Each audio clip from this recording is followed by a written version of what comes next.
అడగాలని చేశాను. ఓకే లక్ష్మి గారు, మీ బాబు పేరు, మీ బాబు పుట్టిన తేదీ సమయం చెప్పండి అమ్మా.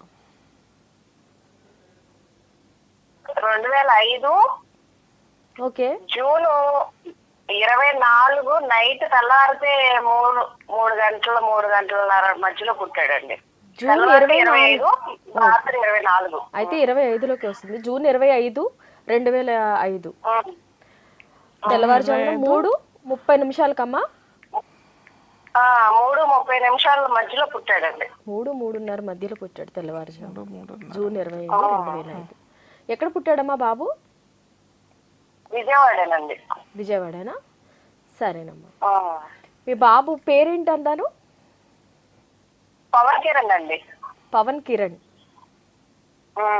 ఓకేనండి. ఇప్పుడు మీ ప్రాబ్లం ఏంటో మేడంతో మాట్లాడండి నేరుగా చెప్పి. సరే. నమస్కారం అమ్మా. నమస్తే మేడం.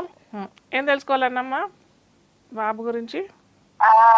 బాబు జాతకం ఎలా ఉందో తెలుసుకుందామని. బాబు దేని మీద ఇంట్రెస్ట్, కేర్లెస్ గా ఉంటాడు మేడం. చదువు అది బాగా చదువుతాడు, ఆయన పని అంతవరకు చేసేసుకుంటాడు తప్పి మిగతా విషయాన్ని ఏమి పట్టించుకోడు. కొంచెం కేర్లెస్ గా ఉంటాడు, ఏది సీరియస్ గా తీసుకోడు. అయితే బాబు కొంచెం మొండిగా ఉంటాడు. ఏదైనా గుడికి రమ్మన్నా కూడా అంత రాడు, బతులాడాలి. అట్లా ఎక్కువ నలుగురిలో కూడా కలవడు మేడం. ఒంటరిగా టీవీ, ఫోను, ఇంకా టీవీ అలా అని ఫ్రెండ్స్ తో తిరగడం అలా ఏం ఉండదు. ఇక ఇంట్లోనే ఉంటాడు. యాక్చువల్గా బాబు పుట్టింది 25 కదా, 2 యాడ్ చేసుకుంటే మనకి 7 వస్తుంది. మొత్తం యాడ్ చేస్తే మటుకు సంఖ్య, అటు మూల సంఖ్య చూసుకున్నట్టయితే, మెయిన్ సంఖ్య ప్లస్ మూల సంఖ్య చూసుకున్నట్టయితే 7, 2 వస్తున్నాయమ్మా. సో 7 అంటే కేతు, 2 అంటే చంద్రుడు అనమాట.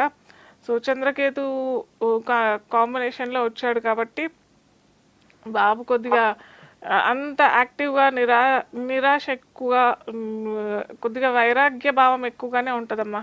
కాకపోతే ఇప్పుడు బాబుకి ఇంకోటి మనం జ్యోతిష పరంగా చూసుకున్నట్టయితే కూడా ఏళ్ళనాటి శని నడుస్తుంది బాబుకి.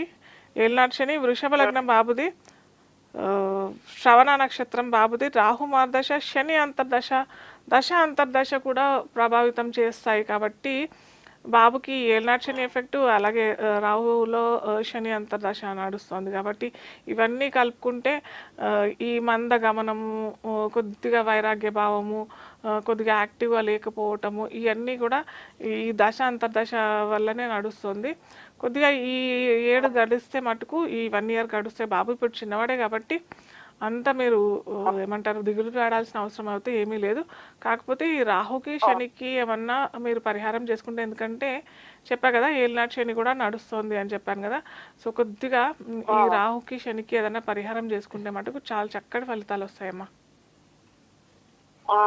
ఫ్యూచర్ బానే ఉంటదా మేడం? ఒక్కొక్కసారి మాకు దిగులుగా ఉంటది, ఏంటి ఇలాగా డల్ గా ఎవరిలో కలవడు ఏంటి అనేది. మాకు ఎలా ఉంటాడో, రేపు ఫ్యూచర్ లో ఉద్యోగం చేయాలి, కలుస్తాడో లేదో భయంగా ఉంటుంది మేడం ఒక్కొక్కసారి.